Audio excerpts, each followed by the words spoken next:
right, welcome in. It's episode number 48 of Shippy and Grubes. I'm Shippy. I'm Grubes. And this one is for all the 48s out there. Hell yeah. The Torrey Hunters of the world, Jacob DeGrom.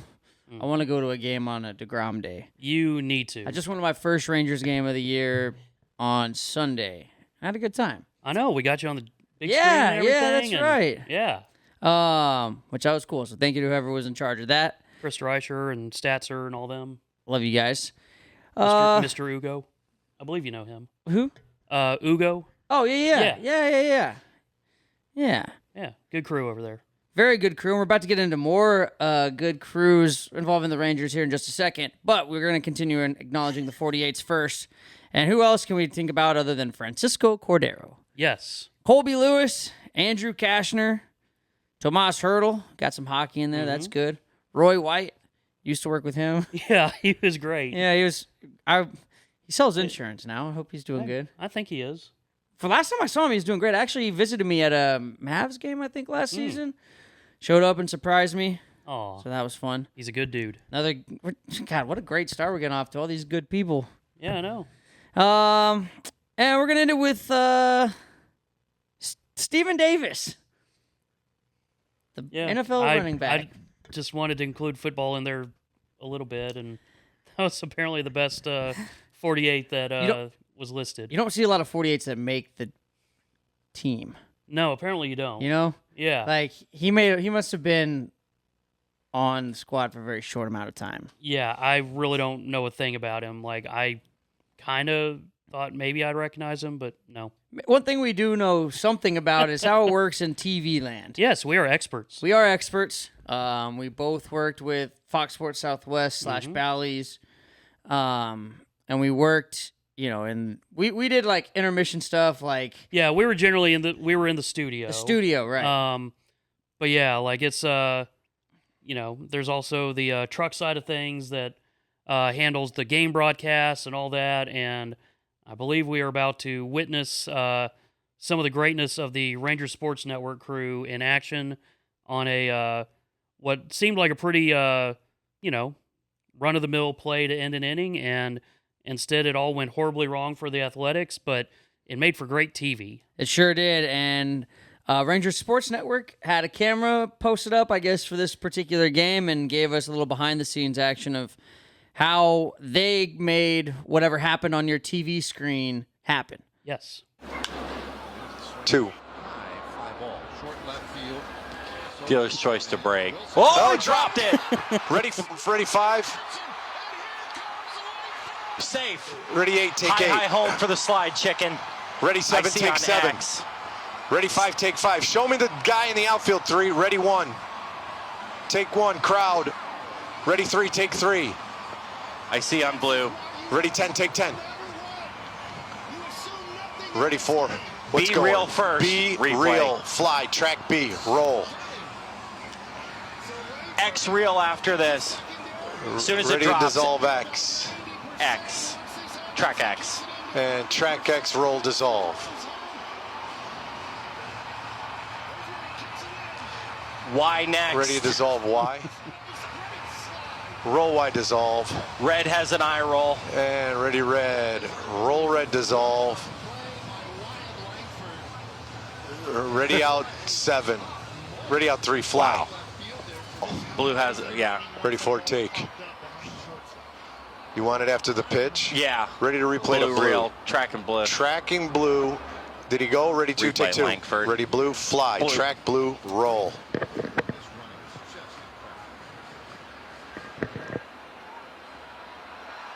Ready out 4.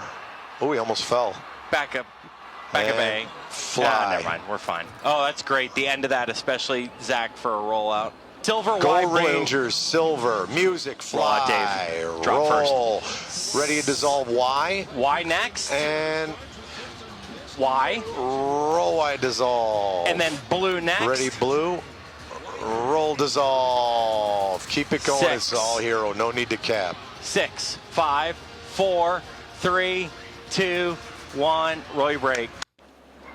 So yeah, that's and that's pretty much a typical conversation in a broadcast especially for the truck and, for the studio stuff as well. Studio's a little bit slower paced because, generally that stuff is going to be the pre and post game shows or half times or intermission, whatever, where you can plan things out a little bit more. With the game broadcast, you hear like they got stuff ready to go, but then all of a sudden stuff changes on the fly. Everybody immediately has to adjust. Everybody's having to listen for whatever their cue is. Right. Like, this, but like calling out the letters like ABC, XYZ, that's going to be the replays. That's going to be the video. Let's see, the numbers 1, 2, 3, 30 are going to be the cameras. Yep.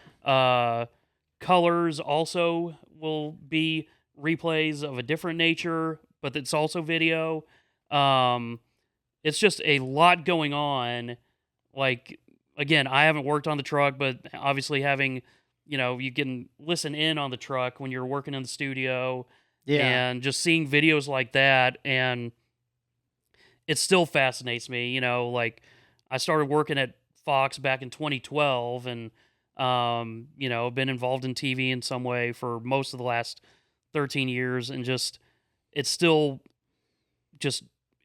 floors me that people like Patrick Madrowski, the producer, longtime friend of mine, Vito, the director, another longtime buddy, like just that they're able to process all of that. Because you see Vito, the director, he's got all these monitors that are they're huge monitors, but there's all the different little things in each square that you're seeing that's all moving.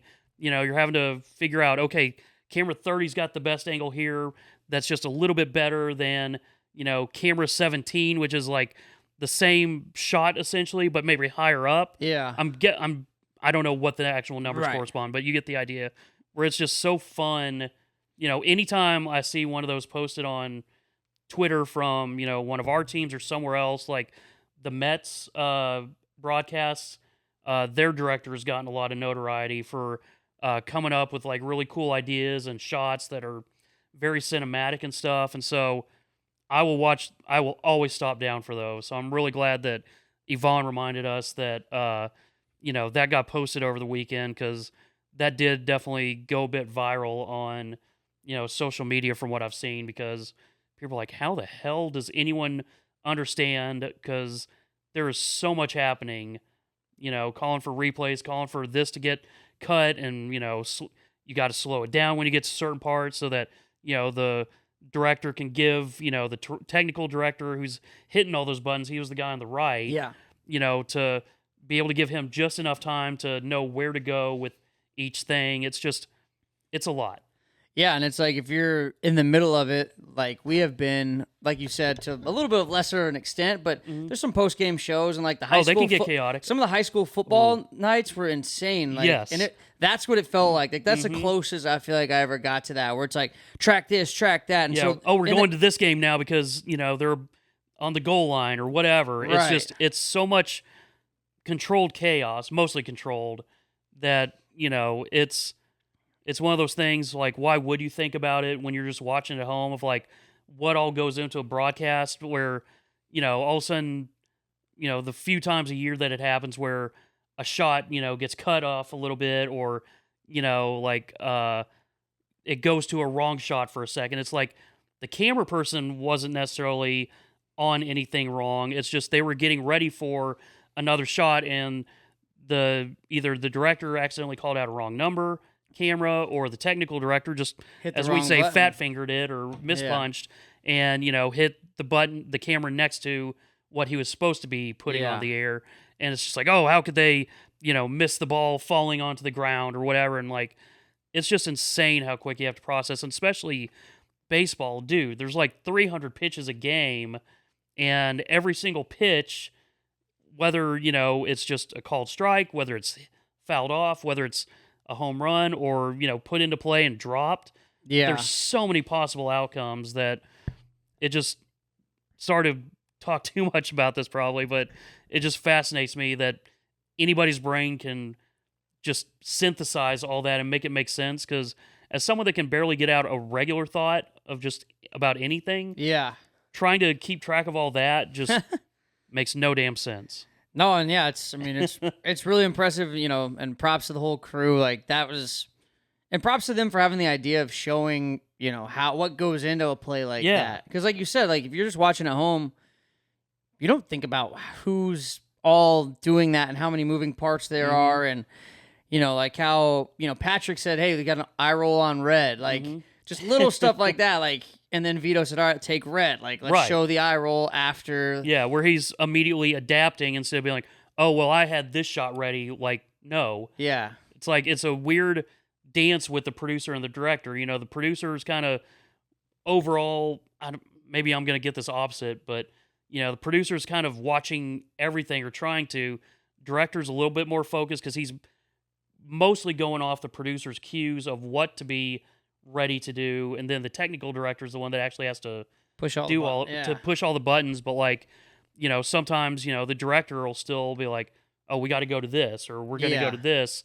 They're making these decisions in harmony, and thankfully, like Patrick and Vito get along really well and have known each other for a long time, where they trust each other. Of okay, if you're going to take the shot, I know that you're making the right decision. Yeah. So no, it was it's a lot. very, very well done by the whole Rangers Sports Network crew.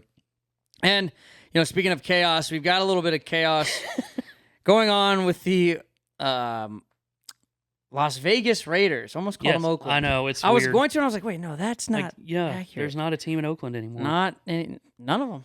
No. None of them. And here is Adam Schefter reporting on the Raiders releasing defensive tackle Christian Wilkins. And the Raiders came out and said it was due to the way that he rehabbed his injury and he didn't want to have a surgery. Well, Schefter's got some differing news in that. Is he? How injured is he? When's he back? What happens here with Christian Wilkins? Again, from speaking to people inside the locker room, I think what everybody's dancing around and tiptoeing around is the fact that when you speak to people there inside the locker room, they say that Christian playfully went to kiss a teammate on top of his head, and those same people said that player took offense to it. So that's what everybody's been dancing around and tap dancing around, an incident in the locker room where he allegedly playfully kissed a teammate on top of his head. That teammate felt offended by it. And that's what a lot of this talk and speculation that people have just been floating around out there is about. Okay, so he kissed a teammate on the forehead in a playful manner. Teammate said, nope, not doing that, and went to H&R and reported this entire thing basically is what happened? I think that's probably a fair and accurate way of saying things, yeah. So, yeah. And I don't even know. H&R. H&R is pretty. That caught me too, but yeah, kissing a teammate on the top of the head and they're not feeling that. That's probably something you just don't need to be doing in even a joking manner, like right in a workplace, locker room, whatever. Where it's one of those like nothing wrong with that if they're for it, but generally, yeah, like consent is usually a good idea with stuff like that. Yeah. And it's like also it depends on who, I guess, like who the player was. Like, do you know this guy? Is this right? Like, is this just a random? Like, is this just some random guy on the squad that you just decided for some reason to kiss on the top of the forehead? And like, I'm not trying to give excuses for him or whatever. Like, was he maybe being filmed, or like his teammate was being filmed doing like an interview or something? And what Wilkins, sorry, maybe thought it would be funny to, it's kind of like putting bunny ears up behind him or something. Yeah, just kissing him instead. So this is Josina Anderson is saying it's a locker room incident. So it was like in the well, I don't know. It could have been on the field. Fair. Like, I'm sorry. Yeah, I just meant like I didn't know if this was like, because they mentioned in here the Raiders talking about on the field, off the field, stuff being important to them. And then the other thing that we got to bring up here is that he has a history of this type of behavior. Apparently. And in this article, by the way, his former teammate now, Jonathan Feliciano, said, brother always been a little freaky on Twitter or X. Okay. So I don't think there's a lot of people that were necessarily surprised by it, but maybe they shouldn't have been. I mean, this is I believe it was the national championship, Ohio State and Clemson. He was the guy that just kind of, I think he goosed a player on the field. I mean, I think we're about to find out. Down 10 now. Barrett hands it off to Samuel, who bounces, but is Curtis Samuel goes down, and bunch of orange jerseys and dropped for a short game. Like why? First off, you shouldn't do that ever, really. Right. But okay, no, I never played football, but I've read enough stories about, NFL players, especially back in the day, that, let's say whenever there would be a big scrum, everybody's like all, falling on top of each other to get a fumble. You would read stories about, Fingers, trying to break a finger or eyeballs. Yeah. But, for better or worse, like that's at least kind of like not seen by the public because there's so many large sweaty men on top of each other. But then with this, it's like he just did it, as Mark Follow likes to say, in front of God and everybody. Yeah. That is a just full-on goosing of a dude just out in the open and just... And he wasn't even in the play. Right. Like, he wasn't tackling him. Not that would make it right, but like it would at least... Like he's just, coming in and he just like... literally went in and I'm just going to honk. Yeah, that was like... Well, he did apologize at the time, and I think it's important we revisit his apology because it was so good. He said, "I was being silly, and I apologize for that. It's stuff you do when you're competing, and I know that's not a good look. I apologize for that, and I shook hands with him after the game. There were no hard feelings." So... What do you mean it's stuff you do when you're competing? Yeah, I don't think I've seen a whole lot of... What type of silly is that? Like, I don't know, but I do think that if you say that you're being silly, that should get you out of trouble. Which, that does remind me randomly of... It might just be a meme, but someone posted on social media like, hey, I got a warning for jaywalking or maybe like running a red light, and they put on the social media post like, I think I'm going to just try saying like, I'm just a silly goose. I don't know what I'm doing, and seeing if that defense works because they figure like. Worst that happens is $25 fine or whatever. Right. And the judge wound up accepting that as a Really? fair enough reason where they're like, and let him off with a warning or whatever. Just like, don't do it again. The judge probably respected that he either went to court or went to virtual court or whatever. Virtual court. You got experience there. Yeah. And, imagine how much time you would have saved if you were just like, hey, Your Honor, I was parking like a silly goose in front of my own house. I'm just a silly goose. I don't know what I'm supposed to do, but yeah, saying that you're just being silly, that should get you out of a lot of trouble. Well, when Christian Wilkins was with the Miami Dolphins, he did the same thing to Josh Allen. Oh. As I think I'd brought up right before. The quarterback, Josh Allen? Sorry? Quarterback. Okay, yeah. So it was Bills, Dolphins, okay, and I guess... He did something like that, grabbed him in his crotch, is I think what I read on Reddit. I mean, hey, he was being silly. He was just being a silly goose. Man. That's... Yeah, I think it's definitely at a point where, what is it, after 3 times something is a pattern? It's a pattern, yeah. I think we're at like 4 or 5 now. I think we are, that's a pretty strong streak of being a silly goose. It is, yeah. I think gooser. He's a certified silly goose. Yes, we need to give him a badge. He needs a silly goose. He should have a silly goose on his uniform. Certified, yeah. Man. And then the ref's like, oh, well, I was going to throw a flag, but dude's a silly goose. He's a silly goose. Hey. Roughing the passer is... Yeah. No, you're good. No, this is what he does when he competes. It's just part of competing. Hey. Oh, man. Well, speaking of silly gooses, we got some Jerry Jones comments. Oh, good. As Jerry Jones, for some reason, decided to take shots at Micah Parsons and then also decided I'll take shots at Dak, who it's his birthday today, by the way. Oh, happy birthday, Dak. Happy birthday, Dak. Sorry we're playing this on your birthday, but here's Jerry Jones just unnecessarily taking shots because he's a silly goose. Just because we sign him doesn't mean we're going to have him. He was hurt 6 games last year. Seriously.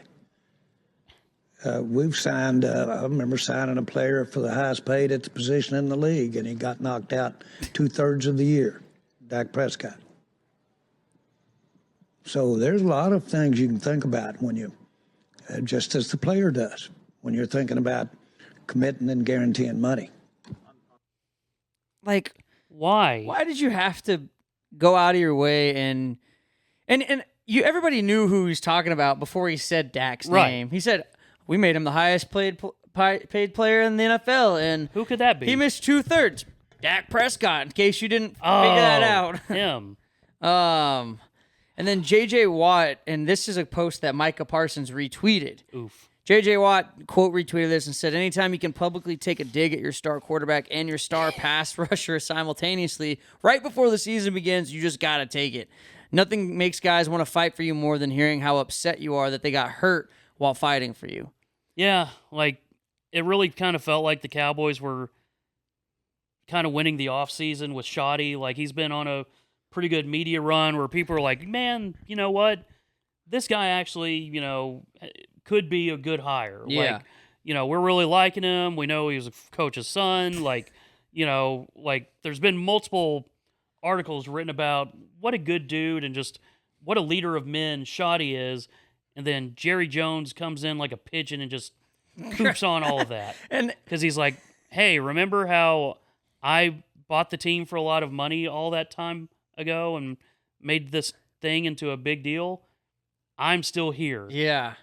And yeah, it's like you said, they had so much good momentum going. And now Yeah. it's like, now Shoddy's got to deal with this. And then you had the Trayvon Diggs thing where they docked him $500K in yeah. pay because he didn't rehab the way that they wanted him to. But him and Micah Parsons did kind of this like side-by-side media thing where they were just kind of bouncing off of each other as two, not disgruntled, but maybe just like disappointed Yeah. players with how They're definitely not gruntled. they're. Yeah, They might not be disgruntled, Right. but they're definitely not gruntled. exactly. And so I think during that, like, you could just tell it's just like they may all love Shoddy. Like I saw Deuce Vaughn came out and was talking about how much he loves playing for Shoddy.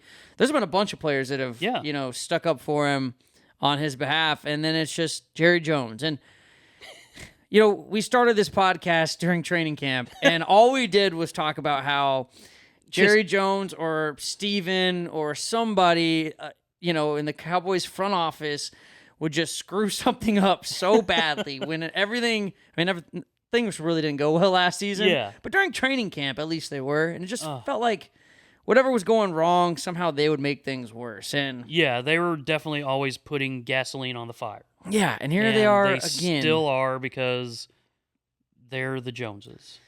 Well, and you know what? Maybe he didn't mention Micah Parsons by name because he didn't know how to pronounce his name. As we have this clip of Jerry Jones explaining who he's been trying to negotiate with this whole time. Of all the players that I've ever negotiated with, Michael Parson is as savvy and knowledgeable and understanding of his financial business relative to football as any player I've ever been around. Like, that at least sounded like a compliment otherwise. Right. But But you Michael still got his Parson? name wrong. And that's also the general manager, keep in mind. That's true. And we'll never know when the owner is going to fire the GM. No. We should talk about that next show. We will. We'll the first half of the show, when we do our serious sports talk, we're going to talk about that finally. Yeah. And Yvonne's going to set up to be able to take calls because Yeah. people have been asking us for 30 years now. Call 877-1-Shippy Grubes. I wonder if that's a real number. I doubt I think it. that's too many That's numbers. probably too many You're probably numbers. to call like Alaska or Yeah. Antarctica. Just get that boom, boom, boom. Yeah. Yeah. Maybe you call Baylor, who I would like to talk to. I want to meet their head coach, Dave Aranda. I'm scared to. As he is, I don't know, I think he might be kind of psycho. As during a press conference, He just gives one of the most bizarre answers of all time. There's a scene in The Wolf of Wall Street where they're talking about throwing midgets, and it's like, hey, this midget, can he, can he roll there? And he go, no, he doesn't roll. You throw him. You know what I mean? And they're made for throwing. And then after a while, they start talking, and they go, well, you know what? I think if you start talking, they may think they know we're making fun of them. The midgets may think we're making fun of them. So then I'm going to start, they may get mad at us. And then the guys go, well, what we need to do is make them think they're one of us. And they go, one of us, one of us. And I think that's the thing with coaching, call it recruiting. It's that way. They talk about acquiring players, getting rid of players, just like that. And the whole thing underneath all that is they make them think they're one of us. You know what I mean? And it's like, but I don't know. Do you have to do that to win? That sucks. Yeah. So, first of all, generally, I believe little person is the preferred nomenclature. And secondly, that is a really bad impression of trying to be like Joe Mazzulla, or that also kind of had some Jerry Jones to it too. It did, with like, what the like, okay, where the hell is this analogy going, and why are we talking about this? And the point at the end kind of sort of makes sense, but you also don't want to agree with it because you're scared of consequences. Sure. Because I don't think being a silly goose is a good enough defense for that. No. But yeah, that's I don't entirely know what he was trying to say. I don't know either. I still don't know what he was trying to say. Just starting off with, using that word, is not a good start. It's kind of like, what is it, Ron Burgundy on Anchorman when Paul Rudd's characters talk about how he found some girl, thought he found love in a bathroom or something. Yeah. It's like, that's not a good start, but keep going. Sorry. Go ahead. No, you're good. I'm floored. It is pretty crazy. And Wolf of Wall Street is an insane movie. Yes. And it's very popular, and there have been, some tropes and memes and stuff taken from it, and he could have just done with the one of us thing. Right. Like most people probably don't think of those people when it comes to the one of us chant. Right. It's literally just like you're one of us. We're just excited. Right. Like I remember when I watched The Office for the first time, people were sending me that GIF or GIF. Yeah. Like they would send me that one of us, an Office fan. Like you don't ever think of it in terms of what it meant in the actual movie. Right. So yeah, I think that's just a case of maybe he should have just. It's like we say to each other sometimes. You sometimes have to say things out loud, yes, until you know what you're saying, or until you know, sometimes you got to workshop things until it makes sense. That's something that I think he came up with in his head. Yeah, and then he sat in front of a press conference and said it because you could hear him kind of trying to stumble through it and make sense of it. He knew that he wanted to say it in some way, but that was not the time or place to do it. Well, we have here from Matt Lively, the best of Dave Aranda. Oh, good. Which I'm excited to see because, I just, like you just said, you were floored by that. And I can't imagine, I haven't watched a whole lot of Baylor Bears football press conferences, but. Why? Do you not care about this show, Shippy? You know what? I go in and watch tape every Monday of Baylor. Dave Aranda's press conferences. Yeah, well, we'll start our Baylor podcast, and then we will dive into that. But for now, here's the most interesting man in college football, according to Matt Lively, and the best of Dave Aranda. When a Baylor football press conference begins, it always starts the same way. It's good to see you guys here. But when Dave Aranda answers a question, it is almost never a repeat. We talked about there's a jazz musician who said, jazz is simple, but simple ain't easy. From quoting Thelonious Monk to comparing the gridiron to a war. There's a Scottish warrior. He says something like, "I'm gonna lay down here and bleed a while." Dave Aranda is never short of a great reference. There's a Bernstein Bears book on old hat, new hat, where he wants a new hat. Papa Bernstein Bear. It can be great detail on a cartoon bear that's explaining what his players go through. Or, most recently, just talking about why he dislikes wearing a hat himself. My head's so large and everything, so I just knew that there's a really good chance that in front of all these people, and they present me this hat, if I put it on, it's going to sit like a little top hat on top. When taken out of context, it may sound absurd. There was a quote we used from Bruce Springsteen. We had to talk about the boss some, because I think we had one guy that knew who he was. But Aranda has thrown out the book on coach speak, instead focusing on being himself, something his own guys likely respect, even if the subject can seem silly. It's going to be finding a way where away with my wife, where I don't have to answer the door to hand out the candy. See if we can work something out. I don't know. He is truly... So the One of Us thing is still like the most insane thing. Did he hit his head in the off season? Maybe he probably did. He does have a giant head. There is a lot of room for that to collide into things. Christian Wilkins, I bet, would love to kiss that. He would not miss. He would not miss. That's for sure. Golly. One thing that might have missed, not really sure. They've got a new Browns helmet reveal, and you showed me this. And they're like kind of on this little dock thing, and they're shooting footage, and a cameraman or a social media manager appears to fall off into the water. So there they are. Yeah. And gonna walk. Yeah, well, there you go. Into the water. That was a good splash. That was a strong splash. Mascots threw a life jacket to her. Or I can't tell if it was. It looked like something to try to keep afloat. But so, and then we have this other angle of it, though, yes, where it looks like maybe this was staged. So,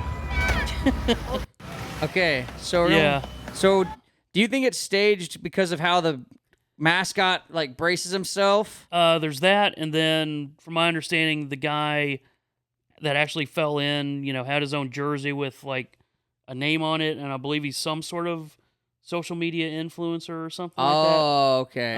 So, yeah, I'm pretty sure it's staged, but it's still a really good bit. Like, I don't mind stage stuff if it's well executed. Yeah. And that was very well executed, because it's people falling is generally pretty funny to me. Oh my god, dude! I feel awful about it sometimes, but then they fall and you're like, LOL. We have to just make sure they're okay first. Yes. I mean, I'm gonna laugh first regardless. Yeah. I can't help it. Like it's. But then when you catch yourself and you're like, are you okay? And they're like, yes. Then you start laughing. Proceed again. Yeah, you can start laughing again. I'm glad you understand of course. falling and laughing etiquette. I'm your friend. You are my friend, and I'm your friend. Oh. And who I want to be friends with, I think, is Shiloh Sanders. There's actually a pretty good bit here, too, where he is working at KFC at the drive-thru window, and basically he acts like Deion Sanders, his dad. Act like my dad now. What's going on, baby? It's prime time.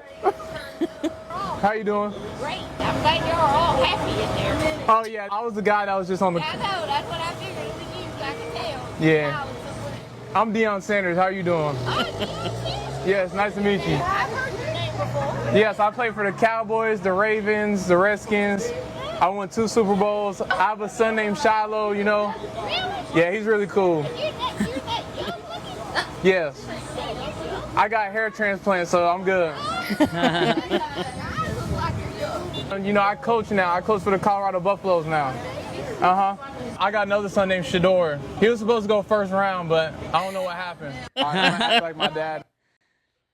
That's a good bit. That's a really good bit. And I saw like Shador Sanders is the only quarterback that hasn't taken first team reps. The Browns have like 8 quarterbacks now. Yeah, didn't they they lost at least one quarterback. Was it Pickett maybe that got hurt.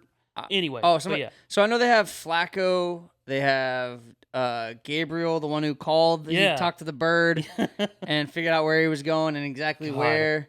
Forgot about and that. Then they've got one more in Shador Sanders. Yeah. But no, like They still Shiloh have seems like a fun guy. Deshaun Watson? Technically. Okay, so that But must be the third one. I He's was still missing. hurt, Yeah. and I think they're kind of just like they can't release him, but they don't, I think, ever plan on playing him because he was being beyond a silly goose. Yeah, and he can't excuse that. No, there's no silly goose excuse. I started for backing that. myself into corner, like, let's go on to the I next could story. hear you backing yourself into I mean, that. I'm a silly goose, so You are a move silly on. goose. who apparently is also a silly goose is Max Scherzer, Yes. former Texas Ranger. And basically, Eric Lauer said that he had to get 6 stitches on his lip because he bothered Max Scherzer before start. So there's this known thing to not mess with Scherzer on his start days. I broke that rule. 6 stitches is what you get for that. And there's a picture of him, and he's definitely got a blue lip. Well, a couple days ago, Scherzer And was... I was gonna say, for the record, like, and Lauer was on camera doing an interview, and he was very deadpan with it, saying all that stuff. Like, I think we might have that on the next thing. If you want to just get a taste of like known thing to not mess with Scherzer on the start days, especially when he has his headphones in, and I broke that rule. I tried to talk to him a little too early, so he wasn't very happy about that. And 6 stitches is what you get for that. So, like, he pulled that off pretty well. Yeah, like, he did. There's still, I think, a little bit of a smirk, and I think most people, figured out pretty quick that he was doing a bit. Yeah. But there was a decent amount of social media reaction that were like, holy crap, Max still gets really intense on his start days, and, like, you really shouldn't mess with Mad Max. Yeah. Well, here is maybe not so Mad Max and being asked about the whole situation. That you're dealing with it, and it's something that I would do, like, all right, blame another teammate. And so they say, all right, well, let's blame Max. And, like, how are we going to blame Max for this? And I mean, it's a believable story. It absolutely it's a believable story. Like, it's a rule. Like, I tell every team I'm on, like, do not mess with me when I put my headphones on. Like, I am locked in. Do not mess with me. So, like, they're absolutely right about what they're talking about here. To the point it's almost believable that if you did mess with my headphones, like, I would punch you. And so Lowry gets out of his start the other day, and he's saying, this is the first I'm hearing of it, he's saying, I'm going to go to the media and say that you punched me in the face. So I'm like, that's hysterical. And so, but then I go back, I'm like, there's no way you're going to be able to keep a straight face and tell that story. Oh, he did. And so I was like, yeah, you can go for it, but there's no way you keep a straight face. You're going to break down trying to tell that story. To his credit, I mean, he kept a straight face. I mean, veterans that you're dealing with. That's awesome. a really good bit. Yeah. Yes. Yeah. And I love that Max, everything I've heard is that, he's a totally chill guy in his entire life, except for start day when he has to lock in because, I think you've seen enough of him pitching that dude's intense. Yeah. And, the different colors eyes and all that definitely helps sell it even more, but there's a reason that Mad Max works very well as a nickname for him because he is one of the most intense dudes that baseball's probably ever seen. Yeah, and don't touch his drum set. Yeah. Every Friday is Fireworks Friday at Riders Field. Enjoy a fireworks spectacular from the field after the game every Friday home game in 2025. And kids run the bases. Every Saturday home game at Riders Field, kids can be like the Rough Riders and run the bases after every Saturday home game in 2025. And then on Sunday, it's Sunday Funny at Riders Field. Every Sunday is for the kids. Join us for kids' themes, kids-centered promotions, and more. Sundays are also Lemon Chill Sundays. Get to Riders Field every Sunday home game and get a Lemon Chill half price at their 2 locations in the ballpark. And what if you could free yourself of pain, anxiety, and sleepless nights and do it naturally? CBD House of Healing only carries products from their lab Made to meet the highest quality and purity standards. Find your relief from the aches and pains, the emotional stress and drain, and sleep again. Shop online, cbddallas.com, or in person, and grab a slushie at 8550 Plano Road, Suite 101, Dallas, and begin your healing at the House of Healing. And now we've got, this is the Silly Goose half of the show. Yes, this is a very silly batch of things. This is we got a silly grab bag for you, and we're gonna start here with a moment of silence. And apparently, there was one fan in the crowd who just didn't understand why everybody was being so quiet and wanted a chance to send a message to all the fans out there and to the other team, and their fans, and we caught it on audio.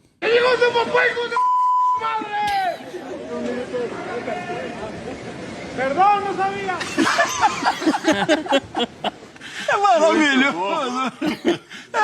Like, that was a very quick apology. Yeah.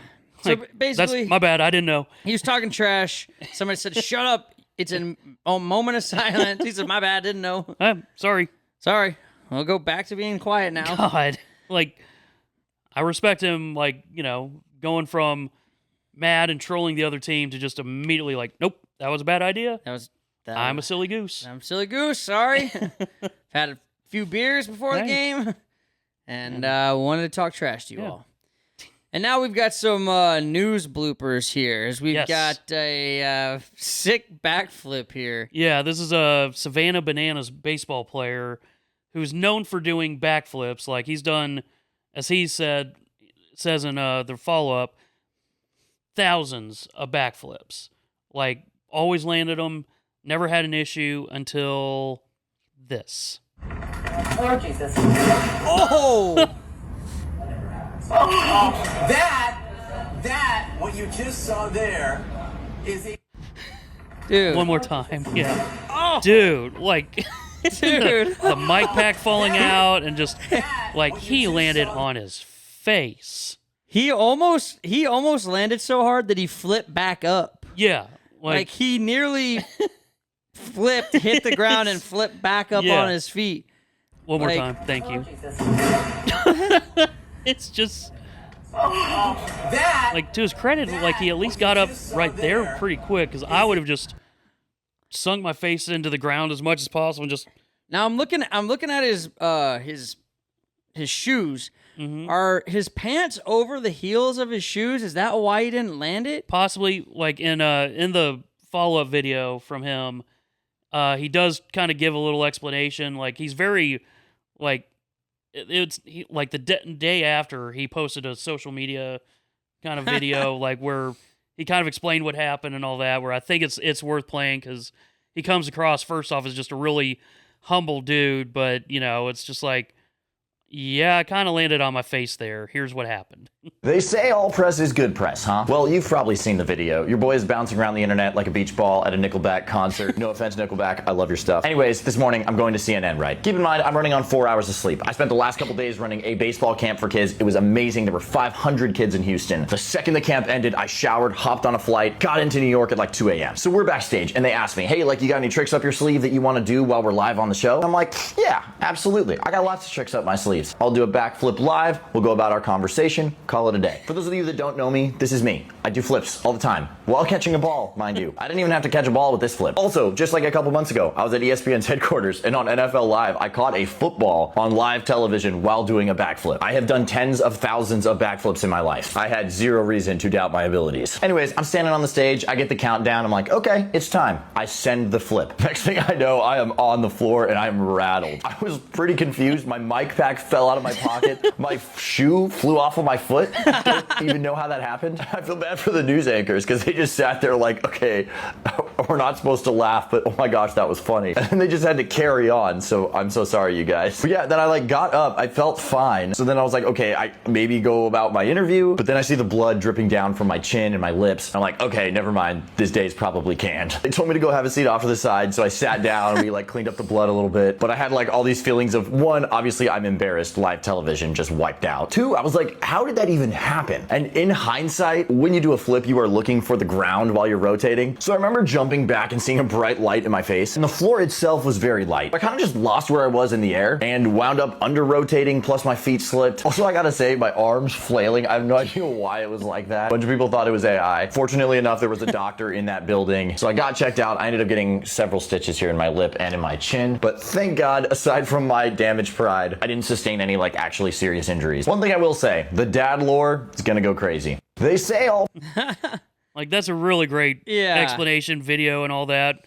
Like, to be able to laugh at yourself on something like that, you know, big props to him.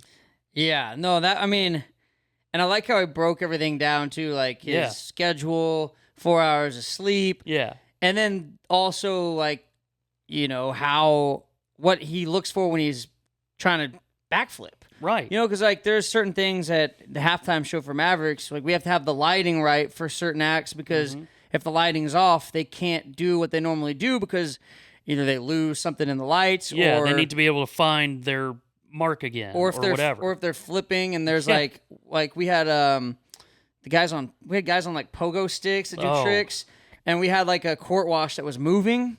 So, like, the logo or whatever was moving, and they're like, we need that to stop moving. Like, we can't see where we're jumping and we can't see where we're landing. So, you know, told the lighting people, hey, we need to stop doing that. Yeah. And the show went on. They did just fine. So, it's cool. Like, you know, I've never even tried a backflip in my whole life. No, I don't think I ever will either. No. Like, I just turned 40. That's probably not recommended. You're a man now, though. I mean, I am a man, so I can do what I want as a man. That's true. But yeah, I don't think I'm going to be trying to do a backflip.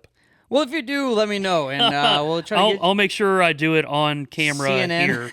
Yeah, but then I'll get messed up by the little lights that we have. That's true. You got to get. You know, I got to keep myself safe. That's true. I think I'll just pass. That's probably smart. Probably smart. And now we've all been here before. I think I know I've been here for sure. Not maybe in this exact scenario, but where you make a joke and you don't know the scenario. Yes. And maybe it backfires really terribly on you. Yeah. And here we go. Welcome back. Now, author Seamus O'Reilly was just 5 years old when he and his 10 siblings... 10 siblings? ...sadly lost their mum. You're very welcome. So, back now. Author Seamus O'Reilly was just 5 years old when he and his 10 siblings... 10 siblings? ...sadly lost their mum. The Scottish accent, dude, it makes that so much better. Like, I've never heard of, like, I don't know if I can, like, I feel like a Scottish dog, would they, like, bark like that? Like, I don't know. Like, with an accent, you know? I think we're going to have to do some research and we need a Scottish bulldog. Yeah, we'll get them on the phone. We'll get them on the phone. After we take calls 8771 about Shippy Grubes. Yeah. Well, but no, that was like... He was singing the stories. He was so ready. You're like, 10 siblings, that's crazy. Sadly lost their mom. It's like, oof. It shouldn't have. It could have been a lot worse than that. Yeah, but he was taking it in like a light direction, and she changed her tone of her voice immediately. Like, hold on. Let's listen. You're very welcome back. Now, author Seamus O'Reilly was just 5 years old when he and his 10 siblings... 10 siblings? ...sadly lost their mum. It wasn't quite cheerful. It was like 10 siblings, like emphasizing that. Right. And so he was like, oh, hell yeah, let's double down. I'm going to emphasize it too. That's crazy. 10 siblings. They've done it so much, or they've made so many kids. Yeah. Like, how crazy is that? And then she just sadly hammer drops. And then he's like, oh. Woof. Just literally saying woof. Yeah. It's a woof. Well, I mean, there wasn't a third person there to say that on his behalf. To be right. Like, woof. Like, like he provided his own commentary. Probably shouldn't have said it like that. God. But that's why live TV is so great. Yeah, and scary. Very, very scary. And now we have ourselves a German television slip-up. Literally. Der Weg, den ich oft in Gedanken und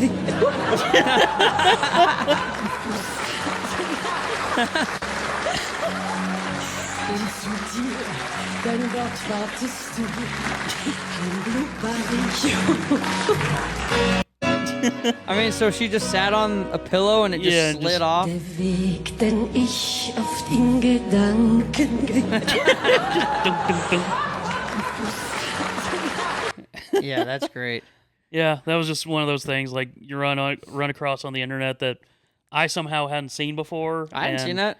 It's just It was very smooth how she. I was gonna say like she was almost on beat. I think with her bumps. Yeah, I didn't hear any change in her singing. Like no, she just, dude, like that's good. She just pitch kept control. going. Yeah, and once she sat back down, she kind of lost it there. Yeah, like she pretty much knew like okay, well, this thing has gotten blown to pieces, but you can't not acknowledge that. Yeah. You just slid down the stage. and made weird noises as you go. Yeah. But like I said, still seemed to stay in pitch, stayed, on beat, all that. But yeah, that's unfortunate to happen live. And now we have a Florida Chuck E. Cheese man that's in trouble. As a man dressed as the Chuck E. Cheese mascot was arrested for credit card fraud in the middle of a children's birthday party at a Florida location, leaving families stunned. And here's a video of him getting into the cop car. The officer removes his Chuck E. Cheese mask, and he has to go to jail. They put it facing the kids, like the Chuck E. Cheese. Oh yeah. Or, well, I might be wrong. Yeah. But still, like, it looks like a taxidermy trophy or something. What's crazy is he's handcuffed with the gloves on.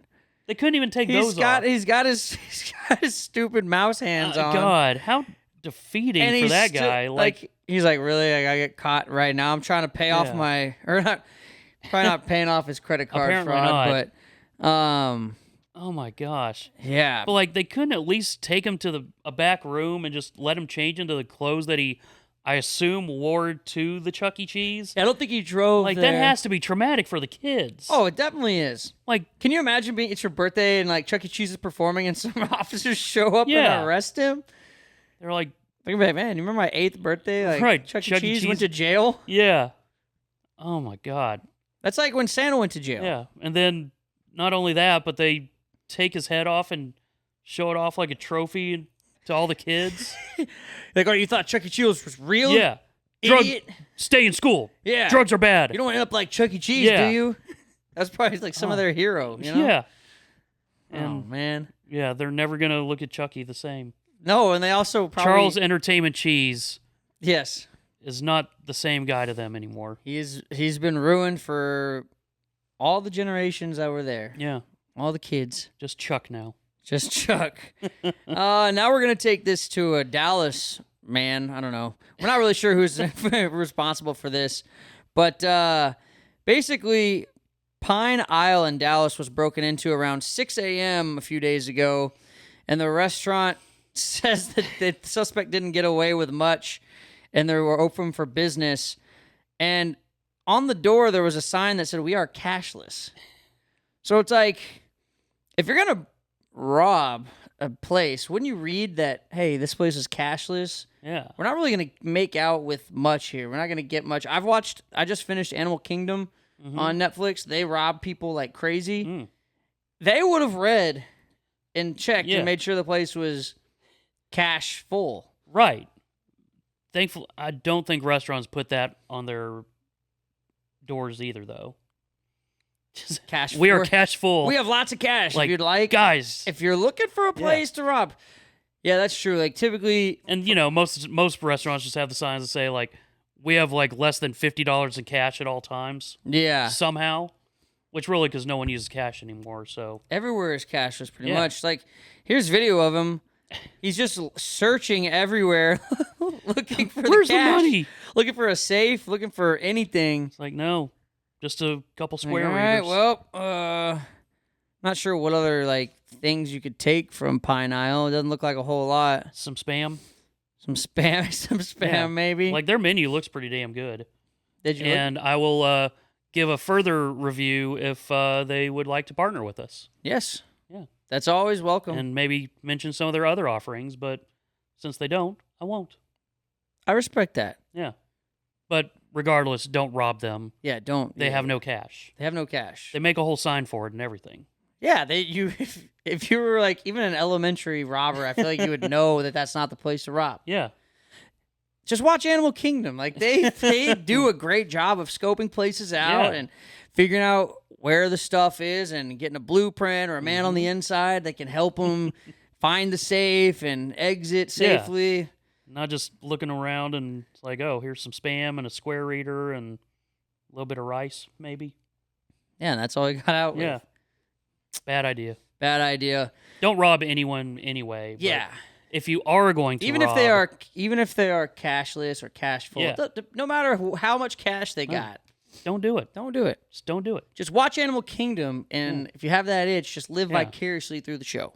And regardless, being a silly goose will not be a strong enough Yeah, defense. you're maybe that won't get you out of jail. You can't. Maybe if you run a red light or if you park in front of your house, you're not supposed to. But no, robbing a restaurant, that's straight to jail. Straight away. Straight to jail. If you're using ChatGPT like I am, the OpenAI CEO, Sam Altman, has issued a warning about how you're using ChatGPT. Basically, you shouldn't use it with like,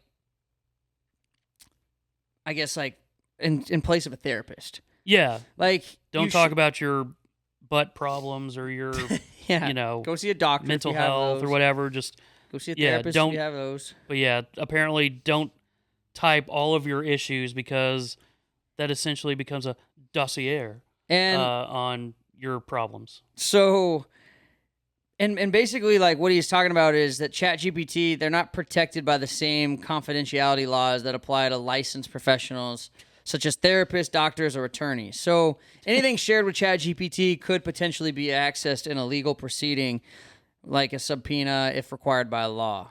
Subpoena is a funny word. So it is a funny word. Subpoenas. He called the lack of legal safeguards for AI conversations very screwed up and said this is an area that urgently needs reform. So I guess a lot of it seems like a lot of like younger people are using it to talk about personal issues and emotional experiences without understanding the risks. Yeah, like as someone that's still not completely sold on AI for a lot of purposes, like if you're making a little cartoon or whatever, like I don't love that from an artistic standpoint, but you know, sometimes you want to just make a cute thing to entertain yourself or make a friend laugh. But yeah, if you're trying to use it for like real answers on life's mysteries and problems and stuff like that, it's not quite there yet. Like, and you know, from my understanding, which I think it's pretty true, like ChatGPT and stuff, it's basically just predictive text when it really comes down to it, to an extent of like, it knows that there's a certain probability of you type in this word and this should be the most likely next word. And it just kind of keeps going. That's why AI results are still kind of screwy because, you know, you ask ChatGPT, what is this thing? Or, you know, like a specific question of how does this work? And it grabs like all the stuff it can find on that particular subject and kind of synthesizes it. But the problem is it'll also synthesize all the stuff that's not entirely accurate, and that can get mixed in with all the words that it could possibly predict. Yeah, and like in my experience, it hasn't really done that a whole lot unless I were to be asking it to like create something for me. You know, like if I come up with like an outline of like, for example, like streaming video games or something, like I want to make a layout for me or something, like stuff like that, it would have little issues here and there. But when I just ask it questions or just, I don't know, just things like that, like it's pretty good. Like it. Yeah. And I will say that that's kind of the good thing about it is it learns, you know, as time goes on, it gets more and more results, can refine things more, but it's just, at least to as far as I can tell, it's not quite there for like being the like, okay, this is 100% dead on accurate every single time I ask it a question and need an answer. Yeah. Yeah, I mean, I definitely wouldn't count on it in place of the things we just mentioned, the doctors, the lawyers, and therapists and things like that. Yeah. Now, what I would recommend is making sure you pick the right plane when you fly somewhere. I don't know how to do that. Maybe ChatGPT can help you, but basically this is a pilot briefing passengers after making a sudden turn, like out of nowhere, apologizing for that, I believe, and then just basically explains to them how they just avoided a collision with a military bomber. Oof. Right-hand side, you probably saw the airplane kind of sort of coming at us. Nobody told us about it, and so we continued, and air traffic. There's no radar here, so the tower is controlled, the tower does everything visually, and so they said report about you're 6 miles from the airport. So we did that. I think he realized that the spacing wasn't going to work, and he said turn right. And I looked over, and there was an airplane, which those of you on the right-hand side, I thought it was a small airplane like the one you see at the airport right now doing touch and goes. And he said turn right. I said there's an airplane over there, and he says turn left. And then by the time we read back the clearance, looked over and saw the airplane that was kind of coming on a converging course with us. And so given his speed, it was a military, I don't know how fast they were going, but they were a lot faster than us. I felt it was the safest thing to do to turn behind it. So sorry about the aggressive maneuver. It caught me by surprise. This is not normal at all. Fair enough. Dude. I mean, that's a pretty damn calm explanation, too, after that just happened. Yeah. Like, and that's, I mean, almost hitting a bomber. Like, yeah. That's... I would assume that means they generally have some form of a bomb attached, right? Yeah, yeah. That's my understanding. ChatGPT would maybe know better. Yeah. Yeah, that'd be a fun thing to find out when you're on a plane of... Dude. And hey, there's a chance that we could get hit by a military plane. And, like, the fact that they just don't have... He said they don't have a radar, and they just go visually, so you just look for planes? Right, like, oh, crap, wait, that's one. Is that a plane? Does he have his lights on? Oh. I can't tell. Yeah. Yeah. Look to the left, look to the right. Look to the left, look to the right. All right, look no up, planes. look Let's down. go. We're landing. Yay. Yeah, that's pretty crazy. We've got Jamar Chase here loving a reporter's hat. What do you get out of competition with the defense? Can I say something about your outfit, though? You got a lot of bananas on. I would not put on that many bananas. I mean, you must be a banana guy, I'm assuming, right? Ask him where you got it from. You really want to know? Yeah. Kroger. No, you didn't. Did you know that people shop there? I didn't actually. Hey, man, if you like it, I love it, bro. What is... Okay, so he asked him where he got it from. He got it from Kroger. Which I wasn't aware that they really have a ton of apparel. I haven't shopped at a Kroger in a while, but I would if they chose to sponsor us. Yes. But yeah, I will. I guess if I'm ever in a Kroger anytime soon, I'll be looking for a banana hat. Will you? Probably not. Probably not. I don't know. Like, I don't think I have any shirts with any fruits on. I mean, I got this one with like a pepper. Yeah. But like, I don't. Yeah. I don't think I have any fruit apparel. I can't say I do either. I don't think I'm opposed to it. Me neither. I don't seek out. We don't live fruit by a beach apparel. though. Like, I feel like that's like a beachy. That guy looks like he lives on a beach. Yeah. Yeah. But it's the Bengals. Do they have a training camp in Cincinnati?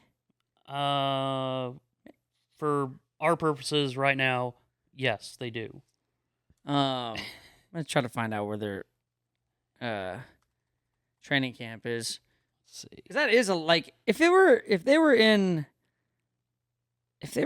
like in Oxnard or whatever, like on the beach somewhere, that would make sense. But looks like Cincinnati. All right, so he just likes bananas, I guess. Fair enough. Which that's fine. Hey, that's fine. Yeah. And as two people who've worked in live entertainment, you never like when a sound that's not supposed to play plays when it's not supposed to play. And sometimes you're not even sure why that sound's on Why it's even whatever- available. Why it's even available, exactly. And so now we're going to play this clip from a play where somebody had that exact scenario happen to them.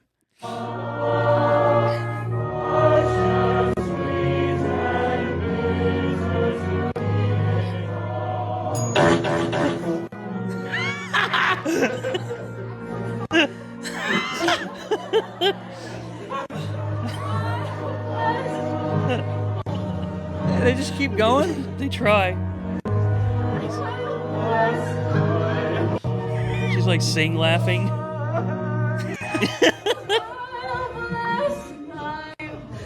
It's like everyone's off the stage. And now she's got to be there by herself. Yeah. Dude. Like, I don't know.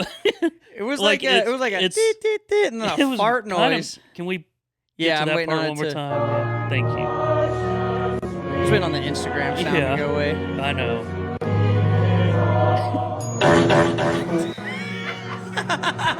It's like, why would they have that? Like, just one fart would be bad enough, but like, I would assume that's one audio clip that someone strung together Yeah. of 4 farts, 3 of which are the same, and then a one little stinger of a fart. Why would that be available?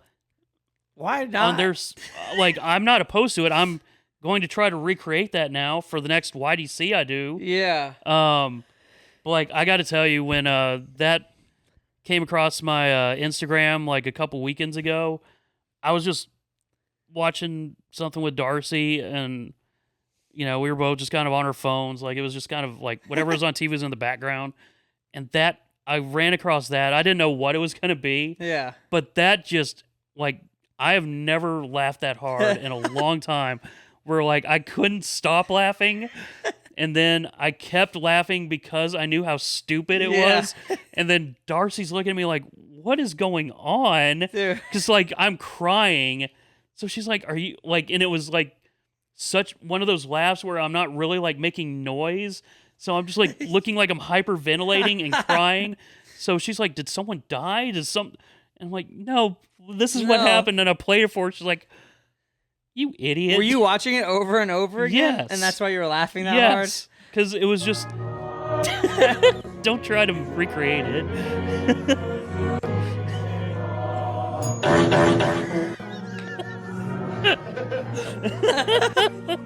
Like, why? Dude, okay, because that's the funniest part is how serious and like slow Right, this it's song like is. I would assume it's some sort of like... Maybe somebody Jesus died in the and- play. yeah, Oh, like- maybe it's Jesus thing. I don't know. I can't really Like, see the. It seems to be a religious type.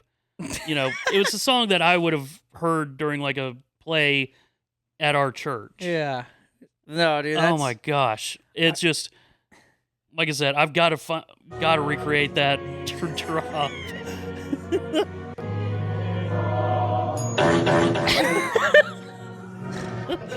That first one. That first one was like a bell or something, or like Yeah. a triangle. Boink, boink, boink, Yeah. Oh my god. Oh, I love fart humor. I do too. I'm 40, but Dude, good gosh, that oh, will I need- never stop being funny. So I need to talk about this because I had a gig a couple weeks ago and I was DJing with my buddy, and I didn't realize he had this on his sampler, but he has fart drops on his sampler. Dude. So in the club, he would just play like, he'd be playing like back that ass up. And dude, could not stop laughing. And like, he kept seeing me laugh, so he kept doing it over and over and yeah. over again, bro. It was so funny. And like, Man. the girls on the dance floor would be like, Oh, the girls like- are all over it. They're like, you're "Ugh, so gross. You're such a boy." And I'm in the background, like almost crying, hyperventilating laughing. Yeah. and he like- kept doing it more just because he Yeah. kept laughing.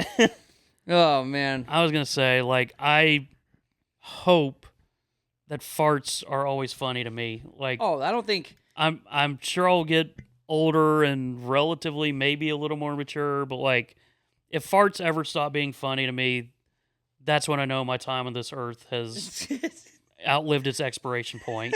Dude, I can Like, see I it. don't like. I'll be like that guy on I think you should leave. Like, I don't want to be around anymore. I feel like I don't know if he's just crying, laughing, or if he got emotional talking about farts. I don't know. Like, it's just. Oh my god. It's everything. the other guys when he goes and he sings that song in the bar. Will Ferrell, he's like having dinner and he's like, "Oh, hold on, it's my part." And he goes sings like, "When he was a lonely boy." That's like the same vibe that I got with this. Like,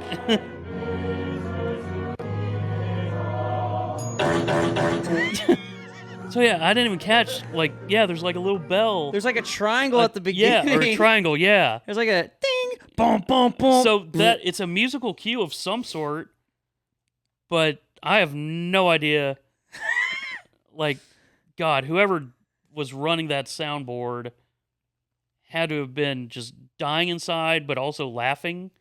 It's like, how can you be mad about that? Like people were clearly entertained by it. Yeah, like, you heard like right after you hear that one guy in the crowd, he just starts losing it, and like the drop was so much louder than the performance. Yeah, so like you can't even. Yeah, you got like the little triangle. You got the little triangle. You got like probably not really any mics or anything on, the people singing, and then that comes through the speakers like full blast.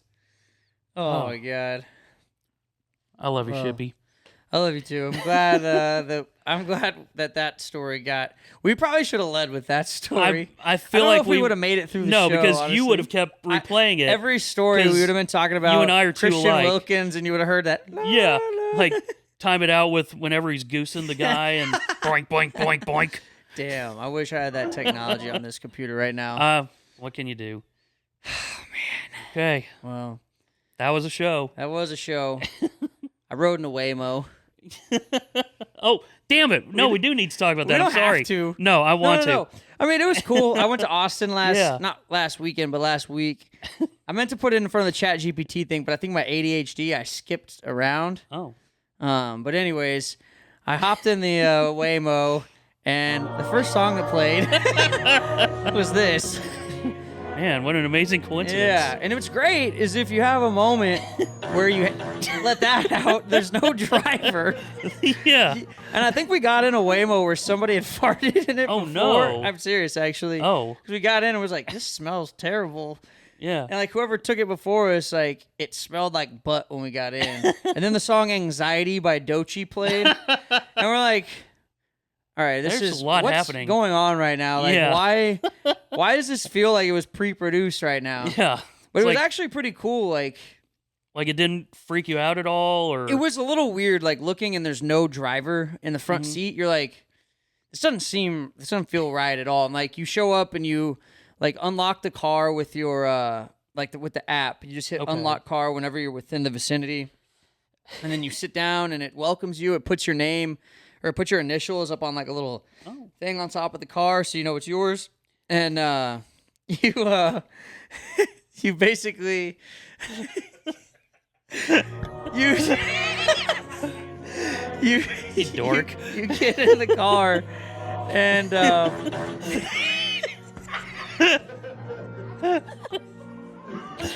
you get in the car and keep on with your story. You have to you have to notify it to start the drive, and then it starts to drive. And I was kind of wondering if it was gonna if it was going to like be a real conservative driver or not. And there was a few times, bro, where it turned right in front. Where it turned right in front of another car.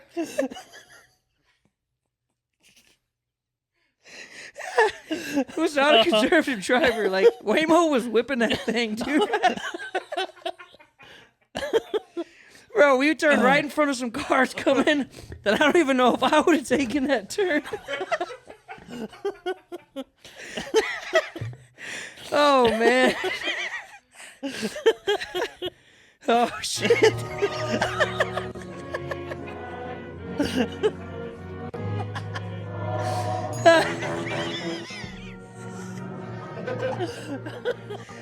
Oh, man. So, do Waymo cars go on the highway? Don't know. We didn't try to take it on the highway. All the drives we took were in the city. I don't know if they're allowed or not. They might just be residential streets only. This is the most random thing I could think of. still somewhat related to Wamos? Wamos? Wamos. Wavos? Oh my God! Yeah, I don't know if it was allowed on the highway. It's a great question, though. Did it need to fill up while you were in it? No, it was like a. What does it do for gas? It was I don't know. But the thing is, you can't ask the driver any questions. True. You have to Google everything. Like, yeah. But Anxiety was literally the first song that played. The irony. And we were like, is this a trick? Like, why would this be the first song playing? Oh. Okay. So anyway. But yeah. It was a good experience. It was cheap. Cool. It was like $6 maybe. Well, that's great. And you don't have to tip the driver. Yeah, I guess so. There's no driver. Oh. What does that mean for tipping culture? Is it at a tipping point? Yeah. I don't know. I don't want to be here anymore. Me neither. Let's go. Wait, I'll live here. All right. Y'all go. That's been episode number 48. Why? I'm Shippy. I'm Grubes. Thank you guys for joining us. Thank you guys for that. Thanks to God, I can't remember the name. Yvonne, no, Stolen Water Media. Yeah. Ashley, everybody who helps us out, and everybody who pays attention and listens to this fun, dumb show. This has been episode 48. Thanks to Colby Lewis. And good luck out there to everyone. Oh my God.